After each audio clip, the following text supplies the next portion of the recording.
Is it worth picking up the iPhone 12 mini, or should you go with the newer iPhone 13 mini instead here in early 2024?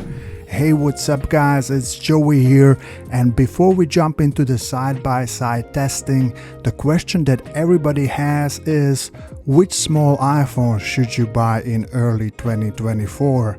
Let's fire up the phones and take a quick look at the battery health situation here.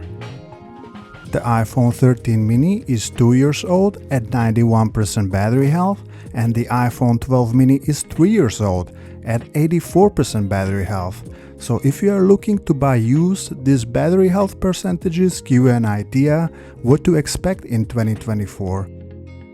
Of course, the actual figures might vary, but these are generally the average battery health percentages. The older 12 mini is now over 500 plus cycles, so it won't last me even a half day with heavy usage. Now, let's quickly check what we are working here with. Both phones are rocking the latest iOS 17.2, and as you can see, the A15 chip is clocked slightly higher as the A14, just as Apple claims it's around 10% more powerful as the predecessor. So I've been using both on and off for around 2 years, and they are equally quick, as you will see in this next test, where I have lined up a bunch of Google apps for a head-to-head testing. So let's kick things off with YouTube. And the iPhone 12 was slightly faster. YouTube Music almost dead even. YouTube Studio 1/10 of a second faster on the 13 mini. AdSense neck and neck in terms of opening speed. Google Drive same. Google Maps again equally matched. Looks like Google apps are extremely well optimized, so there are literally no differences. Now let's try playing some games that require more resources.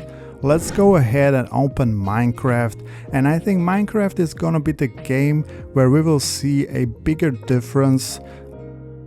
Let's try hit play and see which phone can render the world faster. So for testing purposes, I have created 2 new Minecraft worlds.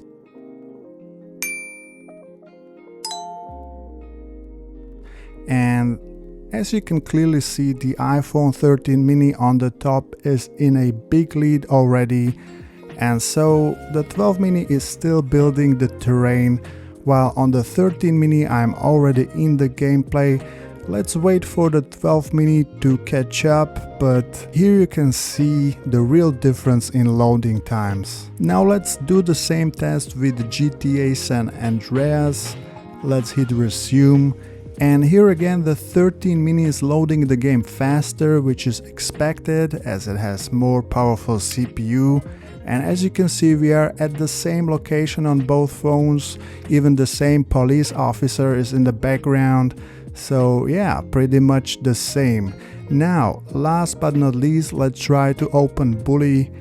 And Bully is dead even on both phones. And if anyone cares what are the Geekbench 6 scores, here are the results. You can see that the 13 mini is dominating heavily in the multi-core department, but the real difference is in the power efficiency of the A15 Bionic. With the slightly bigger battery, the iPhone 13 mini can get you an extra 1 hour of YouTube playback or a whopping 30% longer gaming session if you are a gamer. So here is my take and some final thoughts. I would recommend going with the iPhone 13. Why? It comes with the 128 gigs of storage right off the bat. Man, living with the base 64 gigs of storage in the 12 mini is nearly impossible. Guys, it's 2024.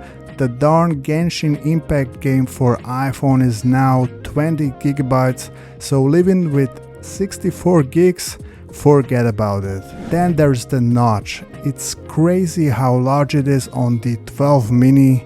Seeing the status icons and symbols on the iPhone Forget it guys, checking the battery level percentage from a distance nearly impossible. And the final reason why I would go with the 13 mini is the upgraded ultra-wide lens that captures more light and has that cinematic mode where the phone blurs the background for the bokeh effect.